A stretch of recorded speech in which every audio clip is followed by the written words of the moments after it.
How to turn on or turn off suggest emojis on Grammarly keyboard. Hello guys, in today's video I'm going to show you how to turn on or turn off the suggest emojis option.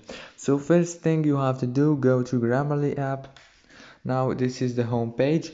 Choose the second option, it's Grammarly settings. Now go down until you find suggest emojis here. Click on it and you will be able to turn it off or turn it on if you want, just by one click. If this video was helpful, please don't forget to like and subscribe, and thank you so much for watching this video until the end. See you later.